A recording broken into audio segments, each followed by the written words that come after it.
My wife told me she was pregnant, but I can't be the father. I'm infertile. I'm 38, my wife is 33, and we've been married for 2 years, having dated for 3. She wanted to get married more than I did, and to make her happy, I agreed. A year ago, we started trying to have a baby, and again, it was at her insistence. We tried hard, but we couldn't conceive. The situation affected my mental health more than I expected, so I decided to get tested while we were trying to conceive. The results came back. I was infertile. To be honest, it shattered me. Though the idea of having a child wasn't initially mine, I had begun to imagine myself as a father, and now I was being told that it could never happen. At first, I thought it was just a bad dream, something that could be undone with more tests or time.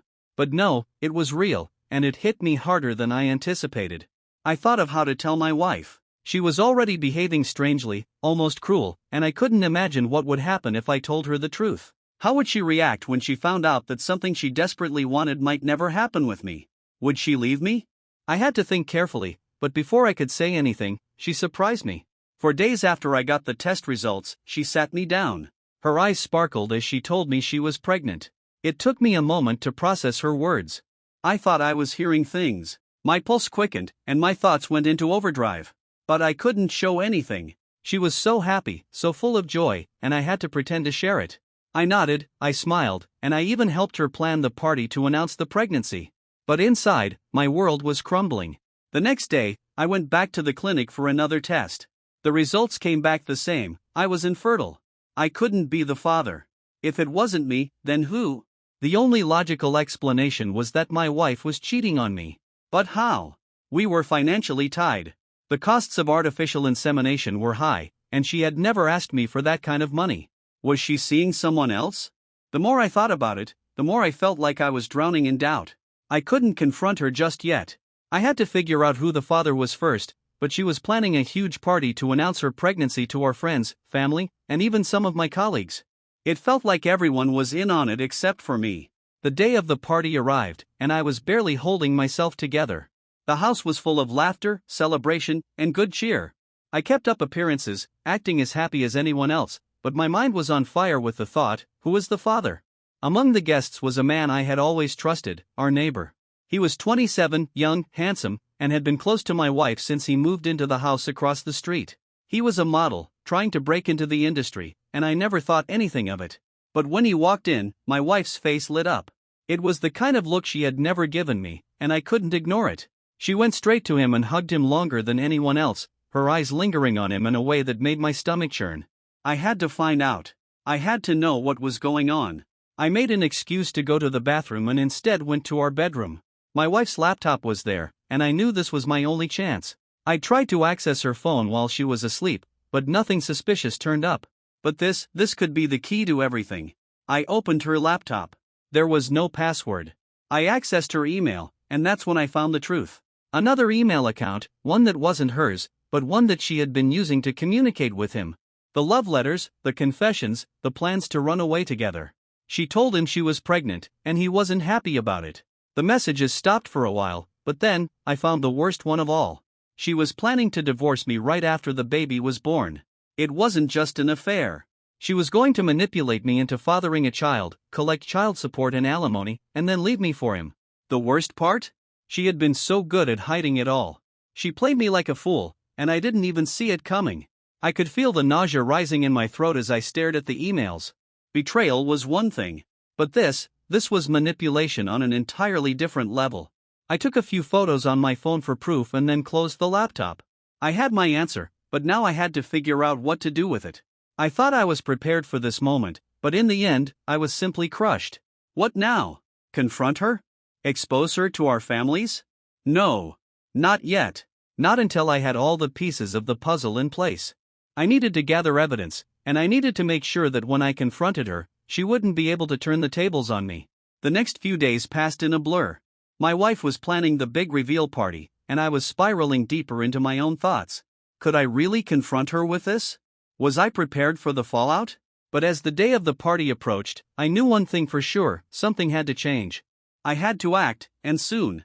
But I wasn't the only one who had been playing games.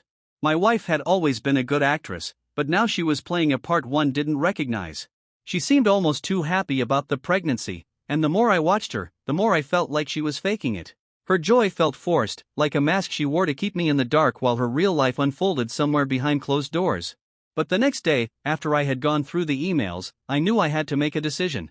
I had to confront her before the party or risk losing everything. The night before the party, I stayed up late in our living room, reading and rereading the emails. My mind raced with different scenarios.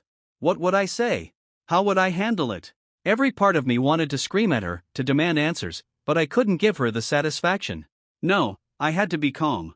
I had to be collected. Because if I lost control, she would turn it all back on me. She was good at that. The party day came, and I felt like I was wearing a mask of my own. I smiled and laughed at all the right moments, kept up appearances, but inside, I was dying.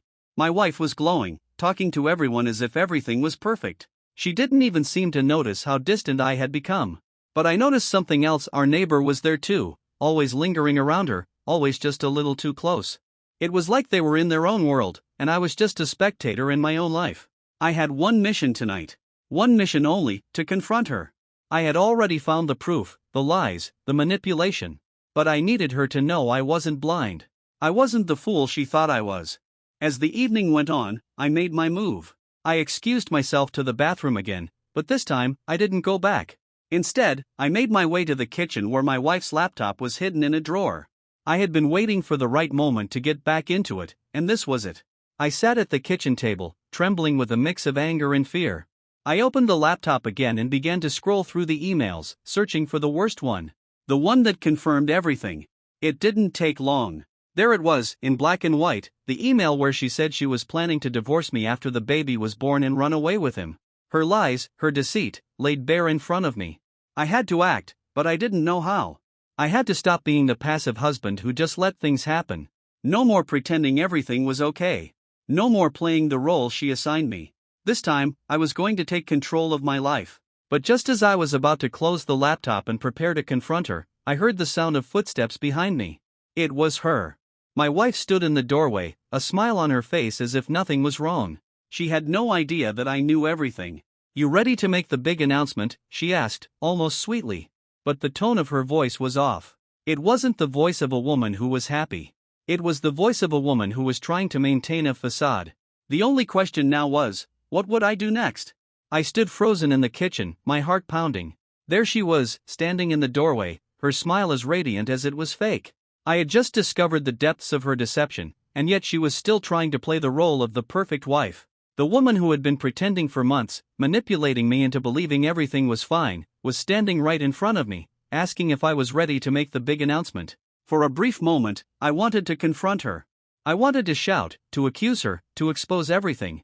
But something stopped me. Was it fear? Or was it the realization that this wasn't just about me anymore? It was about a plan she had crafted so carefully, a plan to destroy everything I had worked for and move on with someone else. That realization hit me harder than anything. "You think this is funny, don't you?" I managed to say, my voice tight, almost a whisper. I didn't want to scream. I wanted to speak calmly, so she couldn't use my emotions against me. "You think I'm going to stand by and watch you destroy me?" Her eyes flickered with momentary confusion, but then she quickly masked it with that same smile. "What are you talking about?" she asked, feigning innocence. "I'm just asking if you're ready to celebrate. This is a happy moment, isn't it?" I almost laughed at how easily she tried to brush me off. But I didn't. I wasn't going to let her control the narrative anymore. This time, it was my turn. I walked towards her, closing the laptop and placing it on the kitchen counter, careful not to reveal the photos I had taken of the emails. "I know everything," I said, my voice unwavering. I could see the moment she realized I wasn't joking. The smile faltered, but she quickly recovered. "What are you talking about?" she asked again, a hint of panic creeping into her voice. She was trying so hard to hold it together, but the cracks were showing. I could see them in her eyes. It felt almost satisfying to know she was no longer in control. "I know about him," I said, my words slow, deliberate. "I know what you've been doing behind my back. The lies, the deceit, the manipulation. And I know that you were planning to leave me as soon as this baby is born." Her face paled, but she tried to hold her ground. "You're crazy," she said, her voice shaking. "This isn't what you think." But I had already seen through her lies. "No, it's exactly what I think. And I'm not going to let you walk all over me anymore." The room was tense. Her smile was gone now, replaced by a look of panic and fear. She knew she couldn't control me anymore. And for the first time in a long while, I felt powerful. "You've made a huge mistake," I said, turning away from her. "But don't worry, I'm going to make sure the truth comes out." She grabbed my arm, her grip tight. "You don't have to do this. We can still fix things." But I pulled my arm away, looking her in the eyes. "No, we can't. You've made your choice. And so have I." With that, I left the kitchen and went to the living room where the party was still going on. Everyone was celebrating, unaware of the storm brewing just beneath the surface. My wife had no idea what was coming next. I wasn't going to let her get away with it. Not this time. But as I stood there, pretending to smile, I realized one thing: everything was about to change. And I wasn't sure if I was ready for it. The tension in the room was palpable as I stood there, feigning joy, trying to maintain the image of the happy husband while my heart pounded like a drum in my chest.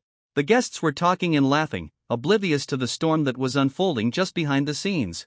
My wife, still blissfully unaware that I had seen through her charade, was in the center of it all, basking in the attention. But I was done pretending.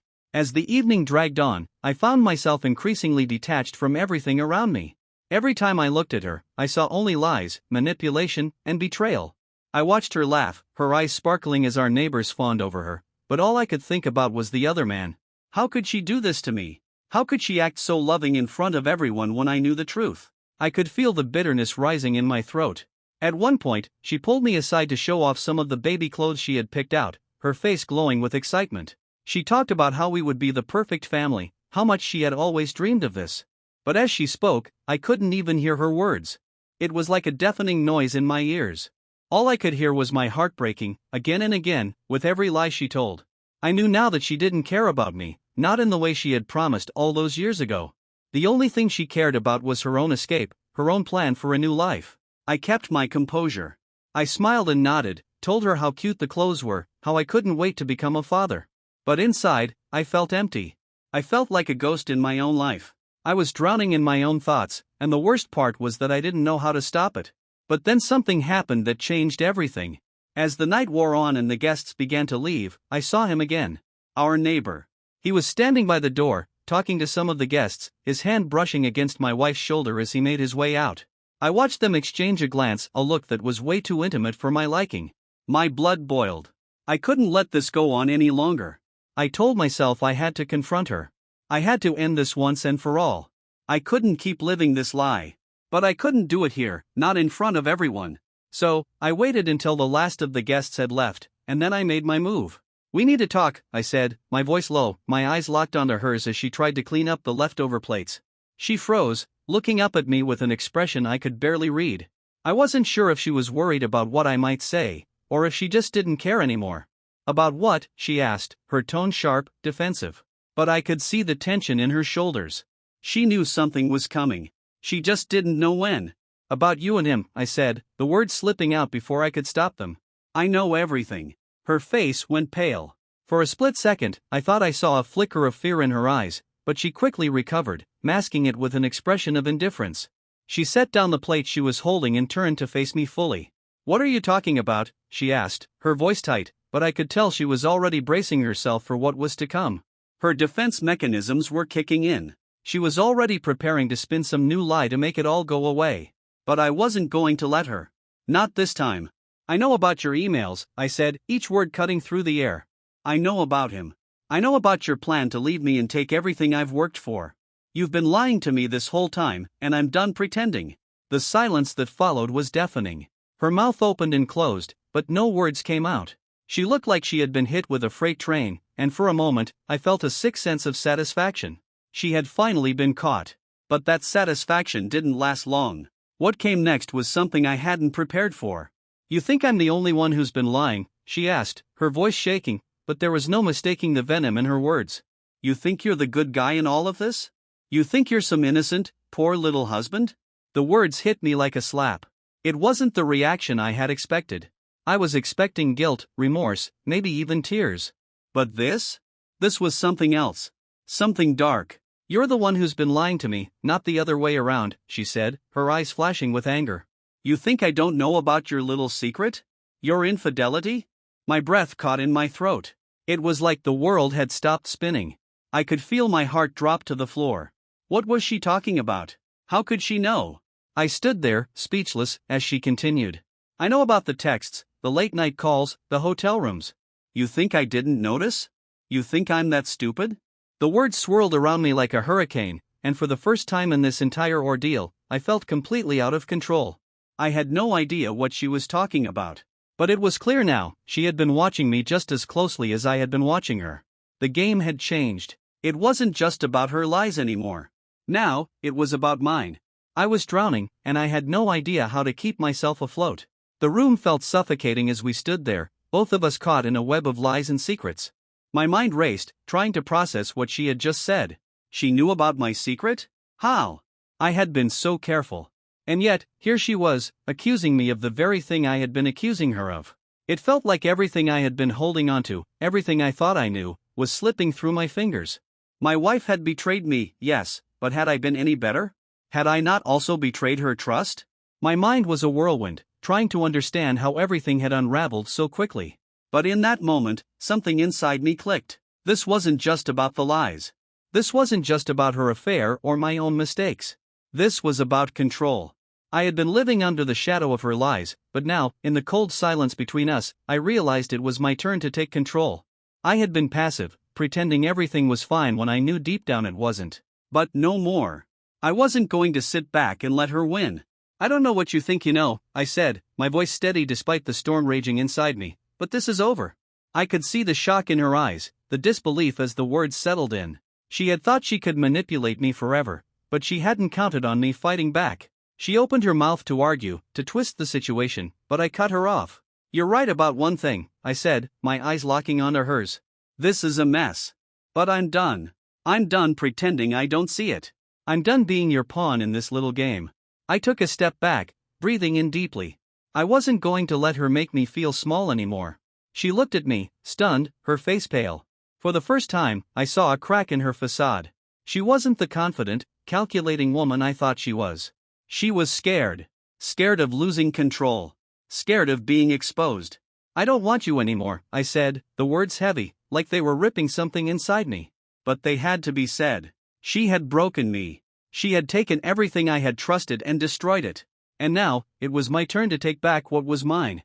She stared at me for a long time, and for a moment, I thought she might say something to make me change my mind. But instead, she just turned away. The fight had gone out of her. She knew she had lost. I walked out of the room, my heart pounding, but this time not with fear. This was something different. Something stronger. As I made my way to the door, I heard her voice behind me, small and desperate. Don't leave me, she pleaded. But I didn't turn around. I didn't look back. Because I knew that leaving her behind was the only way I could start over. It was the only way to take control of my life again. I walked out into the cold night, not knowing what the future held, but knowing one thing for sure, I was free. The house was silent as I drove away. No more lies. No more manipulation. For the first time in years, I could breathe. And as I left everything behind, I realized that sometimes the only way to find yourself is to walk away from everything you thought you knew. The hardest thing isn't letting go of someone you love. It's letting go of the person you used to be. And as the headlights of my car cut through the darkness, I realized that I was no longer that person. I had just set myself free. This is the end of the story, but it's only the beginning of something new. The future is uncertain, but one thing is for sure, I will never be the same again. Thank you for following along on this journey. Sometimes, the greatest revelations come from the most unexpected places. And sometimes, it takes losing everything to truly find yourself.